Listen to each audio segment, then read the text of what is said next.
বলে Bangladesh cricket board, একনায়কতান্ত্রিক Bangladesh cricket বোর্ডের সকল ক্ষমতা যেন ওই নাজমুলের হাতে।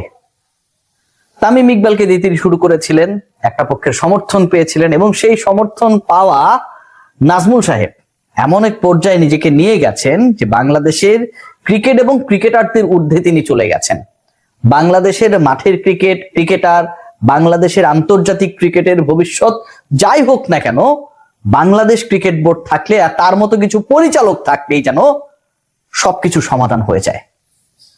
এমন একজন ব্যক্তি বাংলাদেশ ক্রিকেট বোর্ডের পরিচালনা পর্ষদে পরিচালক হিসেবে দায়িত্ব পালন করছেন এবং প্রায় প্রতিদিনই ইন্টারভিউ দিচ্ছেন, যেই তিনি এটা বলার ঔদ্ধত্য দেখাতে পারেন যে ক্রিকেটাররা বিশ্বকাপে না গেলে তাদের ক্ষতিপূরণ কেন দেওয়া লাগবে, তারা খারাপ খেললে তো আমরা টাকা ফেরত চাই না। কি চিন্তা, কি ভাবনা, কি মনস্তত্ত্ব, কি উন্মাদ!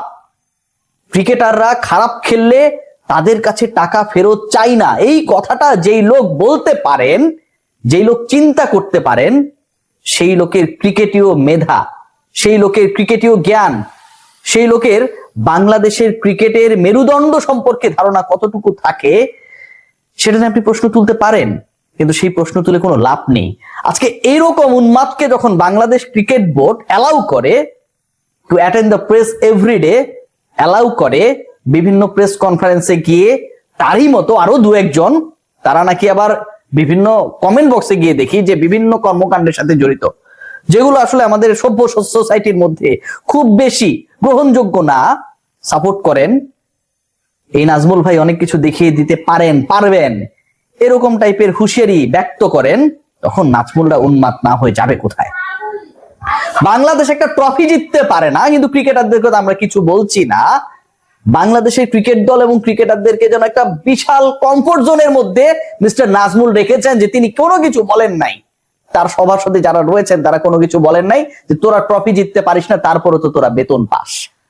বাংলাদেশের ক্রিকেটারদের পারফরমেন্সের উপর ভিত্তি করে যে কোনো সময় তাদের স্যালারি, তাদের ইনক্রিমেন্ট এগুলো কমিয়ে দেওয়া হবে, সেরকম চিন্তা ভাবনাও, যেটা বোর্ডের ডিসিশন হতে পারে। বোর্ড সভাপতিরাও এখন পর্যন্ত এরকম কোনো সিদ্ধান্ত, এরকম কোনো ডিসিশন, এরকম ভাবনার কথা জানান নাই। সেই কথা ওই উন্মাদ নাজমুল আজকে ভরা প্রেস কনফারেন্সে বলতে পারেন, কারণ তার পেছনে যারা রয়েছেন তারা তারই মতো, তার পেছনে যারা রয়েছে, যে শক্তি রয়েছে, ইন্সপিরেশন হিসেবে যারা কাজ করছে তারা তারই মতো।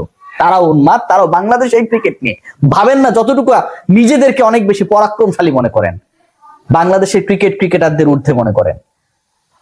ক্রিকেট বোর্ড থাকলে সব ঠিক থাকবে, ক্রিকেটাররা বিশ্বকাপে যেতে না পারলে তাদের কিছু টিএডিএ লস হবে।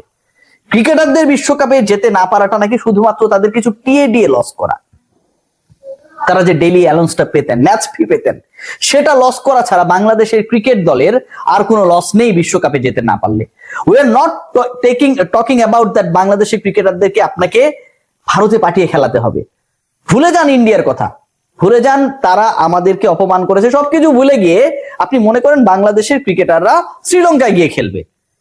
এবং এই সহজ সমীকরণটা যদি নাজমুলের সামনে আপনি দেন, তিনি বলবেন খেললে ভালো, খেললে কিছু শ্রীলঙ্কায় যেহেতু গিয়ে খেলবে, যেহেতু আন্তর্জাতিক ম্যাচ, কিছু টিএডিএ ম্যাচ ফি পাবে, আর না খেললে এটা পাবে না। বিসিবির কোনো লস নাই। বাংলাদেশ ক্রিকেট বোর্ড আজকে এই লোককে, এই উন্মাদকে এভাবে ক্ষমতা এবং বাক্য প্রয়োগের স্বাধীনতা প্রয়োগ করে বাংলাদেশ ক্রিকেট বোর্ড, যার ক্ষেত্রে কোনো টার্মস এন্ড কন্ডিশনস, কোনো বিহেভ কিভাবে করবে না, বক্তব্য কোথায় কিভাবে দেবে না, সেরকম কোন ধরনের রেস্ট্রিকশনস আনতে ব্যর্থ হয়, সেই বাংলাদেশ ক্রিকেট বোর্ড আজকে বাংলাদেশ ক্রিকেট বোর্ডে দেশের সবচেয়ে ধনী ক্রীড়া ফেডারেশনে পরিণত হয়েছে বাংলাদেশের ক্রিকেটারদের শ্রমে, খামে, মেধায়, দক্ষতায়। 1300-1400 কোটি টাকার যে হিসাবটা আসে, এই টাকাটা কোথা থেকে আসে বলেন? এই 1400 কোটি টাকা তো নেপাল ক্রিকেট বোর্ডের নেই, কেনিয়া ক্রিকেট বোর্ড নষ্ট হয়ে গেছে, ধ্বংস হয়ে গেছে, জিম্বাবুয়ে নেই, ওয়েস্ট ইন্ডিজের মতো বিশ্ব চ্যাম্পিয়নদের নেই, বাংলাদেশের কেন আছে? কারণ বাংলাদেশের ক্রিকেটারদের জন্য ক্রিকেট বোর্ডে এন্ডোর্সমেন্ট আসে। বাংলাদেশের ক্রিকেটাররা খেলে পারফরমেন্সের উপর ভিত্তি করে, সেই খেলার ফর্মের উপর ভিত্তি করে, র্যাঙ্কিং এর উপর ভিত্তি করে আইসিসি বাংলাদেশের সাথে রেভিনিউ শেয়ার করে। যে খেলার উপর ভিত্তি করে র্যাঙ্কিং হয়, যে খেলার উপর ভিত্তি করে বাংলাদেশ দলের একটা স্ট্যাটাস ক্রিয়েট হয়, আমরা সবাই দল ও মত নির্বিশেষে স্লোগান তুলি, তোমার আমার বাংলাদেশ, সেই খেলাটা বন্ধ থাকলে শুধুমাত্র নাজমুলের কাছে লস হবে ক্রিকেটারদের টিএডে আর ম্যাচ ফির কিছু টাকা, এর বাইরে কোনো লস নেই। এই নাজমুলের মতো পরিচালকরা, মিস্টার নাজমুল, উন্মাদ নাজমুল, আমি এভাবেই বলবো, আপনি যা পারেন করেন, আপনি রিয়াসাত আজিমকে যা পারেন করেন। আমি ক্রিকেটারদের বিরুদ্ধে অনেক কথা বলি, but end of the day they are our pride, they are our brothers. আপনি ক্রিকেটারদেরকে নিয়ে যাতা কথা বলবেন, আমরা এটা সহ্য করবো, আমরা মাইনে নিব। আপনি যে কত বড় অ্যাডম হয়েছেন, আপনি সবকিছু একসেপ্টেবল হয়ে যাবে। তামিম ইকবাল ইস্যুর মতো করে আপনি যা খুশি তা বলবেন, সবকিছু আমরা একসেপ্ট করবো। What do you think mister Nazmul? আপনি যে ইউনিভার্সিটির গরম দেখেন, সেখানকার ছাত্র আমিও পড়ে আসছি, কোনো মাস্টার্স করিনি, কিন্তু 20 টাকার মাস্টার্স করে স্টুডেন্ট আমি না। মেধা দিয়ে ভর্তি হয়েছি, অনার্স মাস্টার্স পাস করে আমার পুরো ইউনিভার্সিটি ক্যারিয়ারের one of the best curricular activities হিসেবে কাজ করে এন্ড দেন এখানটায় বেছে নিয়েছি আমার প্রফেশন হিসেবে। আপনি আইবিএ তে মাস্টার্স করে আজকে আমাদের জাতিকে, আমাদের ক্রিকেটারদের অপমান করেন। আপনি আইবিএ তে নিশ্চয়ই অঙ্ক টঙ্ক ভালো বুঝতেন, পারতেন, এন্ডোর্সমেন্ট, মার্কেটিং এগুলো নিশ্চয়ই বুঝতেন, পারতেন, তাই না? পারার কথা, আপনার পারার কথা, অনেক মেধাবী মানুষ আপনি। সেটা যদি হয়, তাহলে এই যে আপনি বিজনেস ক্লাসে করে যখন বাংলাদেশের বাইরে খেলা হয় বা হবে, যাবেন, পার ডে $400 করে টিএডিএ নেবেন, এই টাকাটা নাজমুল সাহেব কোথা থেকে আসে বলবেন? এই টাকাটা কি আপনি ক্রিকেট বোর্ড ইলেকশন করার সময় জমা রেখেছিলেন ফান্ডে? যে যখন আপনি ট্যুরে যাবেন, যখন আপনি 5 স্টারে থাকবেন, যখন আপনি টিএডিএ নেবেন, ধরেন আপনি 2 কোটি টাকা জমা নিয়েছেন, ওখান থেকে মাইনাস হবে আপনার টাকাই আপনাকে দেয়া হবে, এরকম কোন ব্যাপার স্যাপার ছিল মিস্টার নাজমুল? নিশ্চয়ই ছিল না। এই টাকাটা আপনি আমাদের ক্রিকেটাররা যে টাকা অর্জন করে, আয় করে, ক্রিকেটারদেরকে বেচে বাংলাদেশ ক্রিকেট বোর্ড তার ফান্ডকে যখন আকাশচুম্বী বানায়, সেখান থেকে আপনারা 5 স্টারে থাকেন, বিজনেস ক্লাসে ভ্রমণ করেন, $400-500 মতো করে পার ডে টিএডিএ নেন। লজ্জা লাগে না ক্রিকেটারদের খেলা নিয়ে আপনি কথা বলেন? লজ্জা লাগে না এই ক্রিকেটারদের অবদানকে আপনি খাটো করেন? লজ্জা লাগে না ক্রিকেটারদের বেতন কমিয়ে দেবার পরিকল্পনা আপনি বলেন?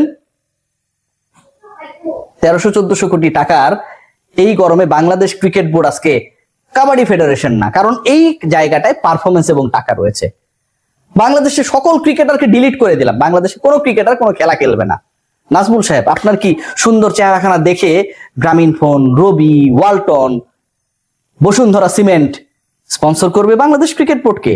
যে নাজমুল সাহেব আছে, বাংলাদেশ ক্রিকেট বোর্ডের ডাইরেক্টরদেরকে বিভিন্ন জায়গায় যেতে হবে, বিমানে যেতে হবে, 5 স্টারে থাকতে হবে, টিএডিএ দিতে হবে, ওকে লেটস কাম গাইস, আপনার সিএসআর এর টাকা পয়সা দিয়ে দেন বিসিবি কে। নাকি বাংলাদেশ যখন পারফরমেন্স করে, বাংলাদেশে যখন সাকিব আল হাসান, তামিম ইকবাল, মুশফিক, মাশরাফি, মাহমুদুল্লাহদের মতো স্টাররা তৈরি হয়, বাংলাদেশে যখন এমার্জিং স্টার হিসেবে আমরা অসংখ্য ক্রিকেটারকে দেখি, মুস্তাফিজদের দ্বারা যখন ইন্সপায়ার হতে দেখি, ঠিক তখন ওই এন্ডোর্সমেন্ট গুলো আসে, বিসিবির কোষাগার ভারী হয়, আপনারা ফুটানি মারতে পারেন।